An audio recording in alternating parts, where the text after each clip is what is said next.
বাবা হাসান, এটা তুমি কি করছো? কয়টা ভাত বেশি হয়েছিল, তাই ফেলে দিচ্ছি বাবা।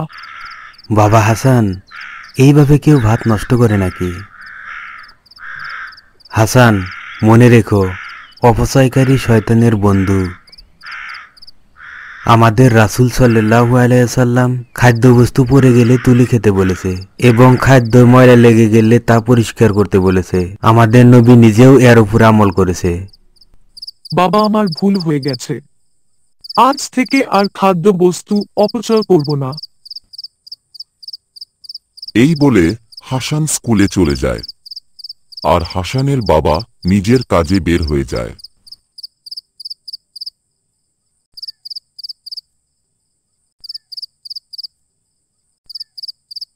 আসসালামু আলাইকুম বন্ধুরা, নিত্য নতুন ভিডিও পাওয়ার জন্য চ্যানেলটা সাবস্ক্রাইব করে পাশের বেল আইকনটি অন করে আমাদের সঙ্গে থাকুন। বাবা হাসান, খানা খাওয়ার আগে 2 হাত পরিষ্কার করে ধুয়ে নিতে হয়। যাও, গিয়ে হাত ধুয়ে আসো।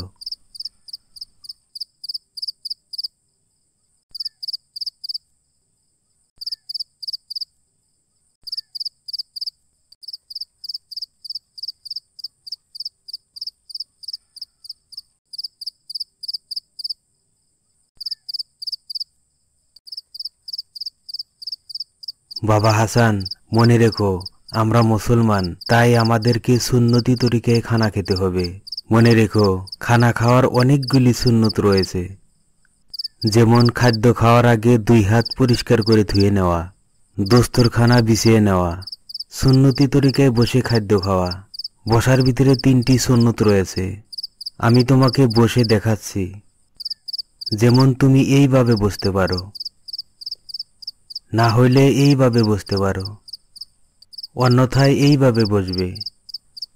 তারপর খানা খাওয়ার শুরুতে বিসমিল্লাহ বলা, ডান হাত দিয়ে ছোট ছোট লোকমা তুলে খাওয়া, খাদ্যবস্তু পড়ে গেলে তা উঠিয়ে পরিষ্কার করে খাওয়া, খানা খাওয়ার সময় কথা না বলা এবং জিকির এসকারের সাথে খাওয়া, যেমন চাবানোর সময় সুবহানাল্লাহ আর গেলার পর আলহামদুলিল্লাহ বলা, আর মাঝে মধ্যে আল্লাহুম্মা লাকাল হামদু ওয়া লাকাশ শুকুর পড়া।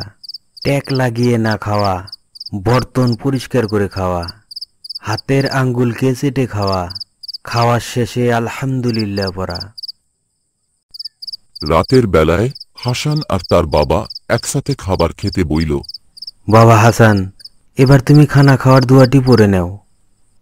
দোয়াটি ভুলে গিয়েছি বাবা।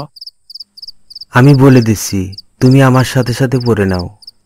আল্লাহুম্মা বারিক লানা ফিমা রাজাকতানা ওয়াকিনা আযাবান্নার। বিসমিল্লাহি ওয়া আলা বারকাতিল্লাহ।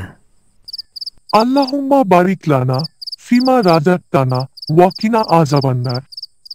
বিসমিল্লাহি ওয়ালা বারাকাতিল্লাহ। এই বলে তারা দুজনেই খানা খাওয়া শুরু করে দিল। বাবা, আমার খাওয়া হয়েছে, আমি ঘুমাতে যাই। আরে, ছেলেটাকে এত কথা বললাম, তারপরও খাবার নষ্ট করে চলে গেল। না, কিছু একটা করতে হবে। এই বলে তারা দুজনেই ঘুমিয়ে পড়ল।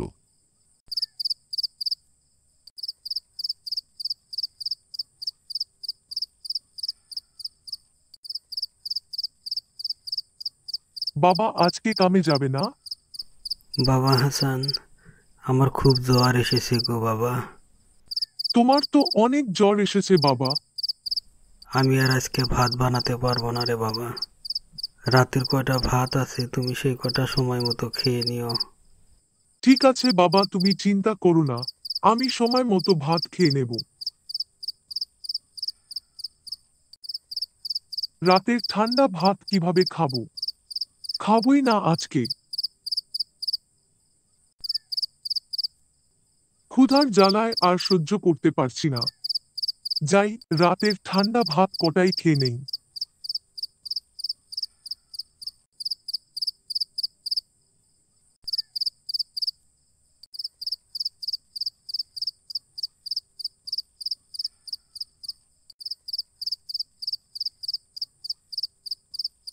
হায় রে কপাল, ভাত কয়টা বিড়ালে খেয়ে নিল। আমি এত ভাত নষ্ট করি, আর আজকে আমার কপালে ভাত জুটছে না। হায় আল্লাহ, আমাকে মাফ করো, আজ থেকে আর একটা ভাতও নষ্ট করব না।